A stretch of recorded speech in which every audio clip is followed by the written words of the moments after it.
ஞானானந்தமயம் தெய்வம் நிர்மலஸ்படிகாகிருதியும் ஆதாரம் சர்வ வித்யானாம் ஹயக்ரீவம் பாஸ்மகே. அஸ்ட்ரோ லைஃப் டிவி நேயர்களுக்கு அஸ்ட்ரோ கேஎஸ் ஐயங்காரின் பணிவான நமஸ்காரங்கள்.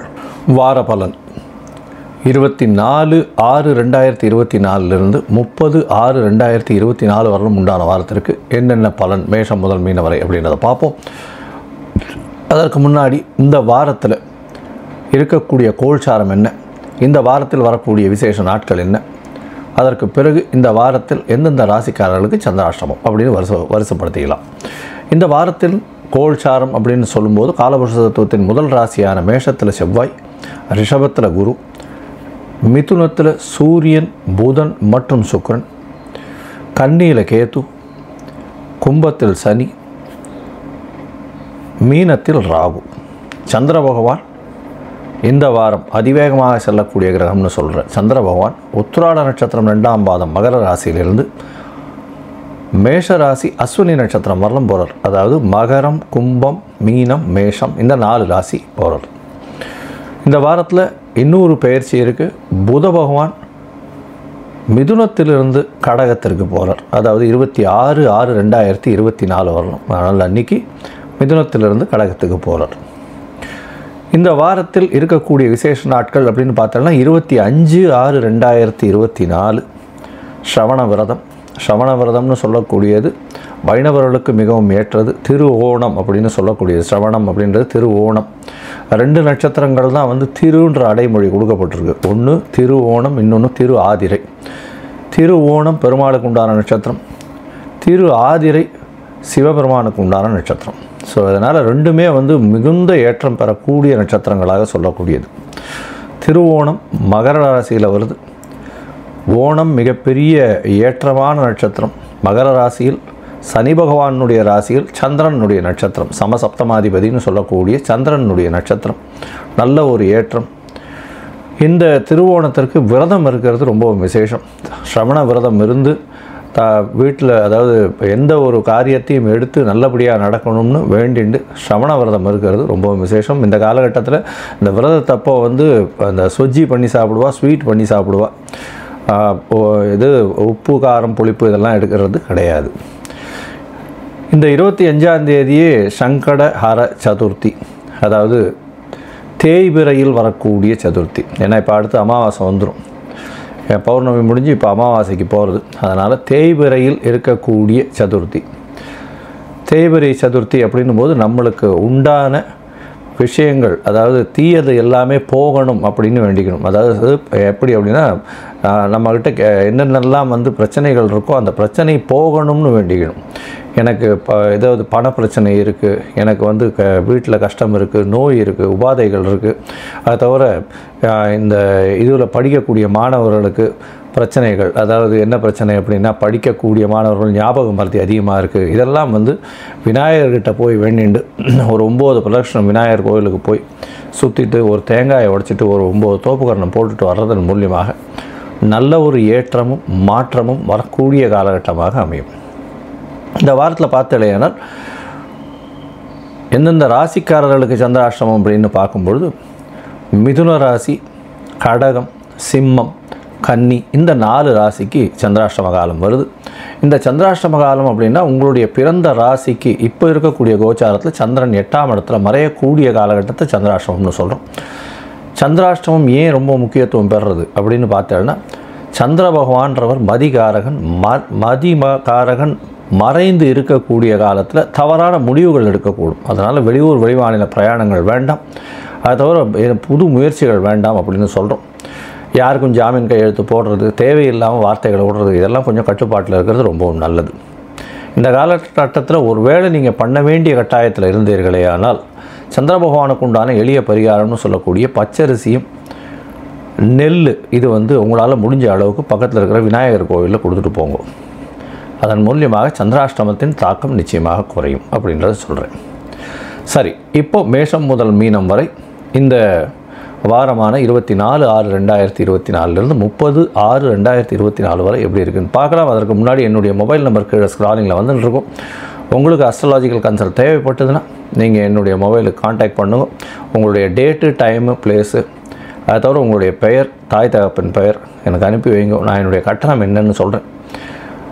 உங்களுடைய அதாவது டைமை வச்சு பாத சந்தி இருக்கா, அதாவது நட்சத்திர சந்தி, பாத சந்தி, நட்சத்திர சந்தி, அதை தவிர வந்து அந்த லக்ன சந்தி, லக்ன பாத சந்தி இதெல்லாம் இருக்கா அப்படின்றத பார்த்துட்டு உங்களுடைய தசாபுக்தி அந்தரம் சூக்ஷ்மம் இதெல்லாம் எப்படி இருக்குன்றதையும் பார்த்துட்டு உங்களுக்கு உண்டான எளிய பரிகாரம் அதை தவிர என்ன பலன்கள் அப்படின்றத சொல்கிறேன்.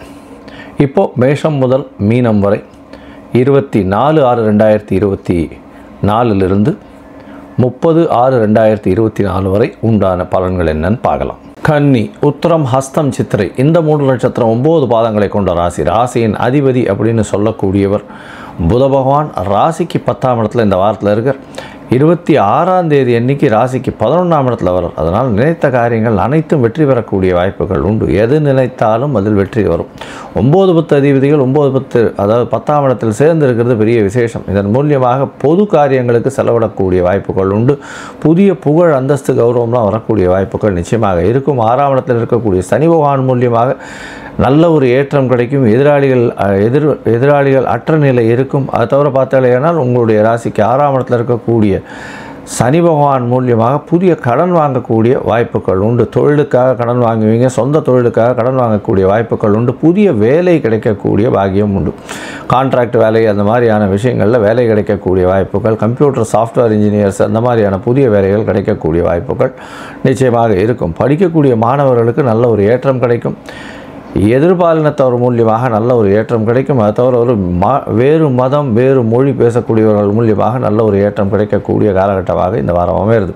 உடல் நலத்தில் சற்று கவனம் தேவை. ஏன்னா ராசியிலேயே வந்து கேது பகவான் இருக்கிறதன் மூலியமாக கொஞ்சம் பிரச்சனைகள் இருக்கக்கூடிய காலகட்டமாக அமையும். உடல் நலத்தில் ரொம்ப ஜாகிரதையாக இருக்கணும். இருந்தாலும் குரு பகவான் பார்க்குறார். குரு பகவான் பார்க்குறதன் மூலியமாக நல்ல ஒரு ஏற்றம் கிடைக்கக்கூடிய காலகட்டமாக அமைய போகிறது. உங்களுடைய ராசிக்கு பார்த்தாலேயானால் 8ஆம் அதிபதி 8ஆம் இடத்தில் ஆட்சி பெற்று இருக்கிறதன் மூலியமாக திடீர் பணம் வரும். அதாவது இந்த ரியல் எஸ்டேட்டில் இருக்கிறவாளுக்கு பெரிய ஏற்றம். லேண்டு வழியாக அதாவது இடம், வீடு, மனை இந்த மாதிரியான விஷயங்கள்லேருந்து மறைந்திருந்து திடீர் பணம் வரக்கூடிய வாய்ப்புகள் நிச்சயமாக இருக்கும். இந்த வாரத்தில் உங்களுடைய ராசிக்கு அதாவது 24/6/2024 30/6/2024 வரை உண்டான வாரத்தில் சந்திர பகவான் உங்களுடைய ராசிக்கு 5ஆம் இடத்துல இருக்கார். 5ஆம் இடத்தில் இருக்கக்கூடிய சந்திர பகவான் நல்ல ஒரு ஏற்றத்தை கொடுப்பார். 11ஆம் அதிபதி 5ஆம் இடத்துல இருக்கிறதுனால புதிய பதவி, புகழ், அந்தஸ்து, கௌரவம்லாம் வரக்கூடிய காலகட்டமாக அமையும். இந்த காலகட்டத்தில் பார்த்தீங்கன்னா நல்ல ஒரு ஏற்றம் கிடைக்கக்கூடிய காலகட்டமாக இருக்க போகிறது. படிக்கக்கூடிய மாணவர்களுக்கு நல்ல ஒரு ஏற்றம், அவங்க நினச்ச மாதிரியே காலேஜ் கிடைக்கக்கூடிய பாக்கியம் நிச்சயமாக இருக்கும். உங்களுடைய ராசிக்கு பார்த்தீங்கன்னா 6ஆம் இடத்துக்கு சந்திர பகவான் போகிறார். 26ஆம் தேதி காலை 7 மணியிலிருந்து ஒரு 28ஆம் தேதி காலை ஒரு 9:30 மணி வரலும் இருக்கக்கூடிய காலகட்டம் இந்த வாரத்தில் இருக்குது. அதாவது 26ஆம் தேதி காலை ஒரு 4 மணியிலிருந்து 28ஆம் தேதி காலை ஒரு 7:30 மணி வரலும் சந்திர பகவான் உங்களுடைய ராசிக்கு 6ஆம் இடத்தில் இருக்கார். 6ஆம் இடத்தில் இருக்கக்கூடிய 5ஆம் இடத்தில் இருக்கக்கூடிய சந்திர பகவான் சனி பகவானோட சேர்ந்து இருக்கக்கூடிய காலகட்டமாக அமையிறது. இந்த கன்னியா ராசிக்காரர்களுக்கு 6ஆம் இடத்தில் சனி பகவானோட சேர்ந்து இருக்கக்கூடிய சந்திர பகவான் நல்ல ஒரு ஏற்றத்தை கொடுப்பார். 11ஆம் அதிபதி 6ஆம் இடத்தில் இருக்கார் அப்படின்னு சொல்லும்போது ஒரு மறைவு ஸ்தானம் இன்னொரு மறைவு ஸ்தானத்தோடு சேர்ந்து இருக்கிறதுனால புதுசாக கடன் வாங்குவீங்க. பார்ட்னர்ஷிப் தொழிலுக்குன்னு புதுசாக கடன் வாங்குவீங்க. வெளியூர், வெளிமாநிலம் சுற்றுப்பிரயாணம் போகக்கூடிய பாக்கியம் உண்டு. உங்களுக்கு இருக்கக்கூடிய வேலையில் ப்ரமோஷன் கிடைக்கும். வேலையின் மூலியமாக திடீர் பணம் வரக்கூடிய வாய்ப்புகள் நிச்சயமாக உண்டு. உங்களுடைய ராசிக்கு சப்தமத்தில் சந்திர பகவான் போகிறார்.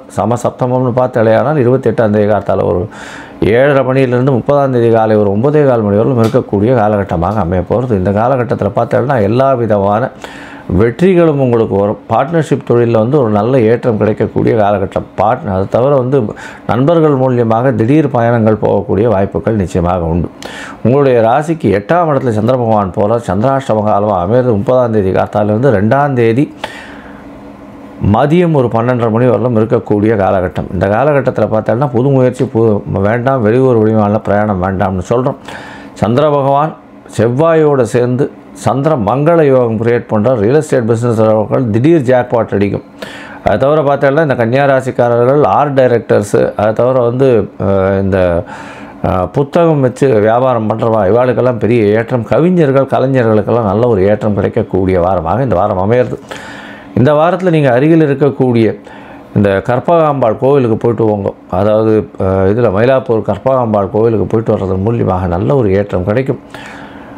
நீங்கள் அருகில் இருக்கக்கூடிய அந்த கற்பகாம்பாள் கோவிலுக்கு போகும்போது துளசி வாங்கிட்டு போய் அங்கே இருக்கக்கூடிய பெருமாள் பக்கத்தில் வந்து இந்த சீனிவாச பெருமாள் கோவில் இருக்குது, அந்த பெருமாள் கோவிலில் போய் பெருமாளுக்கு துளசி மாலை போட்டு வாங்க. நல்ல ஒரு ஏற்றமும் மாற்றமும் இந்த வாரம் வரும்.